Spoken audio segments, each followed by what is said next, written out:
এই ভিডিওটি অনেক ইম্পর্টেন্ট হতে যাচ্ছে যারা তথ্য যোগাযোগ প্রযুক্তির অধ্যায় 2 পড়বে, কারণ 2024 বোর্ড পরীক্ষায় ঢাকা শিক্ষা বোর্ডে এখান থেকে একটা ফুল সৃজনশীল চলে আসছিল এবং অঙ্ক সহ আসছে। সুতরাং আজকের ভিডিওতে আমরা অঙ্ক সহ asynchronous, synchronous system, serial method, parallel method সম্পর্কে ডিটেইলস আলোচনা করব। যারা আমার চ্যানেলটি এখনো সাবস্ক্রাইব করেন সাবস্ক্রাইব করবে, বেল আইকনটি ক্লিক করে রাখবে, সবার আগে নোটিফিকেশন পৌঁছানোর জন্য বেল আইকন অল বাটনটি ক্লিক করে রাখবে। সুপ্রিয় শিক্ষার্থীরা, আজকে একাদশ দ্বাদশ শ্রেণীর অধ্যায় 2 তথ্য যোগাযোগ প্রযুক্তির ডেটা ট্রান্সমিশন মেথড নিয়ে আলোচনা করব।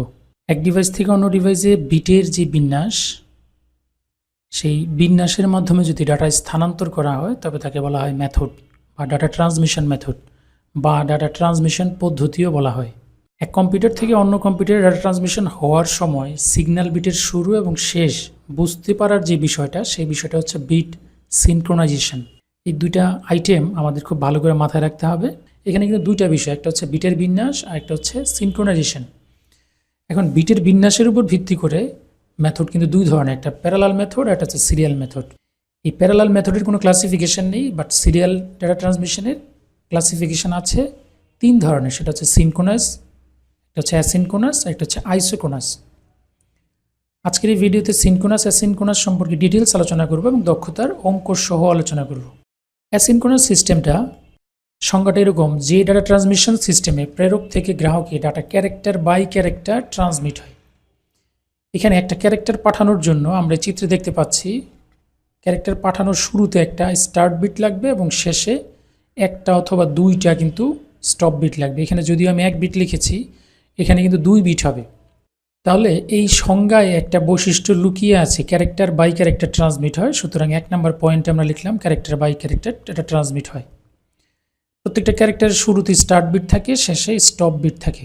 এবং একটা ক্যারেক্টার পাঠানোর পরে আরেকটা ক্যারেক্টার যাওয়ার যে মাঝখানের বিরতি সময়, ইন্টারভেল টাইম, সেটা কিন্তু সমান নাও হইতে পারে, ভিন্ন ভিন্ন হতে পারে। প্রেরক যে কোনো সময় ডাটা ট্রান্সমিট করতে পারে, গ্রাহক তা গ্রহণও করতে পারবে। কোনো প্রাইমারি স্টোরেজের প্রয়োজন হয় না, কারণ একটা ক্যারেক্টার পাঠাবে এরপরে অন্য একটা ক্যারেক্টার যাবে, এই কারণে কোনো স্টোরেজ লাগবে না, মেমোরির প্রয়োজন হবে না। এটা ইনস্টলেশন ব্যয় অনেক কম, দক্ষতাও অনেক কম, গতিও অনেক কম। যেমন মনে করো কোথায় আমরা ব্যবহার করি, ব্যবহারটা হচ্ছে কম্পিউটার থেকে প্রিন্টারে, পাঞ্চ কার্ড রিডার থেকে কম্পিউটারে, বা কম্পিউটার থেকে পাঞ্চ কার্ড রিডারে, বা কিবোর্ড থেকে কম্পিউটার ডাটা চলাচলে এই পদ্ধতিটা ব্যবহার করা হয়। সিনক্রোনাসে চলে আসি।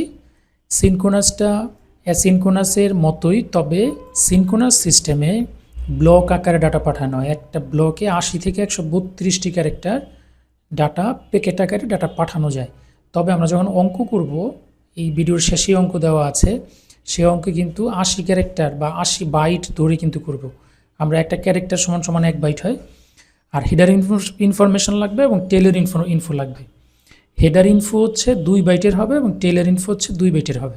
হ্যাঁ, এইখানে কিন্তু একটা প্যাকেট পাঠানোর পর আরেকটা প্যাকেট যে পাঠাবে সেটার জন্য টাইম ইন্টারভেলের প্রয়োজন হয় না। অ্যাসিনক্রোনাস সিস্টেমে যেরকম টাইম ইন্টারভেলের প্রয়োজন হতো, ভিন্ন ভিন্ন সময় ছিল কিন্তু ইন্টারভেলের প্রয়োজন হতো, এখানে কিন্তু প্রত্যেক ক্যারেক্টারের পর টাইম ইন্টারভেলের প্রয়োজন হয় না। দক্ষতা অপেক্ষাকৃত বেশি হবে, ডাটা আদান প্রদানের সময় অপেক্ষাকৃত কম লাগবে, গতি বেশি হবে। হ্যাঁ, এখানে কিন্তু 80 থেকে 132টা ক্যারেক্টার যখন আমি স্টোর করবো একটা জায়গায়, সেখানে কিন্তু আমার স্টোরেজ ডিভাইস লাগবে বা মেমোরি কার্ড লাগবে। তুলনামূলকভাবে ব্যয়বহুল এটা আগের তুলনায়। সাধারণত এক কম্পিউটার থেকে অন্য কম্পিউটার যখন ডাটা আদান প্রদান করব, সেই সময় কিন্তু আমাদের এই সিনক্রোনাস ট্রান্সমিশন পদ্ধতিটা ব্যবহার করা হয়। আমরা এবার দক্ষতার একটু অঙ্ক করব। অঙ্ক করার আগে আমাদের যে সূত্রটা জানতে হবে, সেই সূত্রটা হচ্ছে ইফিসিয়েন্সি বা দক্ষতা বের করার জন্য প্রকৃত ডাটা ডিভাইড বাই মোট ডাটা, যতগুলো ডাটা পাঠানো হবে তাকে 100 দিয়ে গুণ করলে কিন্তু একটা পার্সেন্টেজ বেরিয়ে আসবে, দক্ষতা বেরিয়ে আসবে। এই অঙ্কগুলোর মজার বিষয় হচ্ছে যে কোনো ডাটাই অ্যাসিনক্রোনাস বা সিনক্রোনাসে পাঠানোর পরে উত্তর কিন্তু ফিক্সড। যেমন একটা প্রশ্ন এখানে দিয়েছি আমরা, অ্যাসিনক্রোনাস ও সিনক্রোনাস পদ্ধতিতে 10 কিলোবাইট ডাটা আদান প্রদানের ক্ষেত্রে দক্ষতা বের করতে হবে। আর আমরা জানি অ্যাসিনক্রোনাস পদ্ধতিতে একটা ক্যারেক্টার পাঠানো হয়, একটা ক্যারেক্টারের শুরুতে 1 বিট আর শেষে 1 বিট অথবা 2 বিট পাঠানো যায়। এখানে আমরা 2 বিট কাউন্ট করব। তাহলে 8 বিট ডাটার জন্য সামনে পিছনের সহ মোট 3 বিট ডাটা অতিরিক্ত লাগবে। প্রথমে আমাদের প্রশ্নে দেওয়া আছে 10 কিলোবাইট ডাটা। তো যেহেতু ক্যারেক্টার হচ্ছে বিটে কাউন্ট করা হয়, সুতরাং এই 10 কিলোবাইটকে আমরা বিটে কাউন্ট করব বা নিয়ে আসব। প্রকৃত ডাটা আগে বের করতে হবে। সূত্র অনুসারে প্রকৃত ডাটা 10 কিলোবাইট দেওয়া আছে এখানে। 10 কিলোবাইট সমান সমান 10 ইন্টু 1024, অর্থাৎ 1024 বাইটে 1 কিলোবাইট বাইটে, আর 8 দিয়ে যখন গুণ করবো তখন বিটে চলে আসবে, অর্থাৎ 8 বিটে 1 বাইট, 1024 বাইটে 1 কিলোবাইট, এখানে 1024 ইন্টু 8 দিয়ে গুণ দিতে হবে। তো এই আসে। তো আমরা জানি যে এই ক্যারেক্টারের 8 বিটের জন্য অতিরিক্ত সামনে পিছনে মিলে 3 বিট প্রয়োজন হয়। তো 8 বিট ডাটার জন্য অতিরিক্ত লাগবে 3 বিট, 1 বিটের জন্য লাগবে 3/8 ঐকিক নিয়মের অঙ্ক। আর আমরা এইখানে যে আমাদের প্রকৃত ডাটা ছিল 91,920 বিট, সেটাকে আমরা লিখে দেখলাম 30,720 বিট অতিরিক্ত প্রয়োজন হয়। অর্থাৎ 81,920 বিটকে ডাটা পাঠানোর জন্য সামনে পিছনে সহ স্টার্ট বিট স্টপ বিট মিলে 30,700 বিট প্রয়োজন হয়। তাহলে আমাদের মোট লাগবে কত? এই দুটো যোগ করতে হবে। মোট হচ্ছে এই দুটো যোগ করলাম 81,920 এবং 30,000 যোগ করলে হবে এইরকম একটা বিট আসবে। প্রকৃত ডাটা আমরা জানি যে আমাদের 81,920 হচ্ছে প্রকৃত, অতিরিক্ত সহ মিলে হচ্ছে এইরকম। এটা উপরে নিচে লিখে 100 দিয়ে গুণ করলে 72.72 হয় বা 73% প্রায় হয়। এটাই হচ্ছে আমাদের রেজাল্ট। অ্যাসিনক্রোনাস সিস্টেমে যে কোনো সংখ্যা দিয়ে অঙ্ক করলেই 73% আসবে, অথবা 72.70% আসবে। এটা ফিক্সড, রেজাল্টটা ফিক্সড। এখন আমরা সিনক্রোনাস পদ্ধতির ক্ষেত্রে দেখব। আমরা সিনক্রোনাস পদ্ধতিটা একটু নজরে নিয়ে আসি।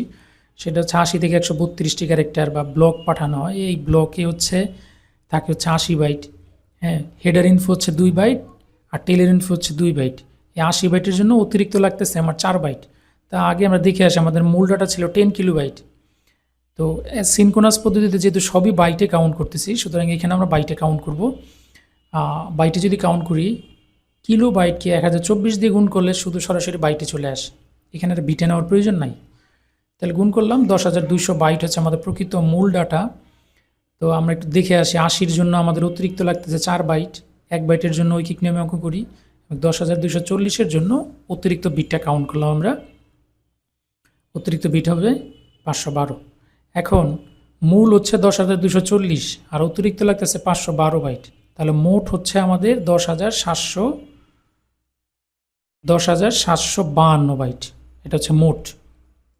এখন যদি আমি সূত্রে বসাই, প্রকৃত মান হচ্ছে 10,240 আর হচ্ছে মোট ডাটা হচ্ছে 10,752 ইন্টু 100 করি, তাহলে 95.23% হয়। তো সিনক্রোনাসের বেলায় অলওয়েজ কিন্তু এই রেজাল্টই হচ্ছে ফিক্সড। যে কোনো ডাটা দিয়ে অঙ্ক করলেই কিন্তু 95.23% রেজাল্ট আসবে। তাহলে এই হচ্ছে আমাদের টোটাল অঙ্ক, আর হচ্ছে সিনক্রোনাসের হচ্ছে এই অঙ্ক। এভাবে আমরা প্রেজেন্ট করলে আমাদের যদি 4 মার্কসের জন্য অঙ্ক আসে তাহলে কিন্তু 4 মার্কসই আসবে। 2024 সালের HSC তথ্য যোগাযোগ প্রযুক্তির বিষয়ে এইখান থেকে একটা ফুল সৃজনশীল এসেছিল।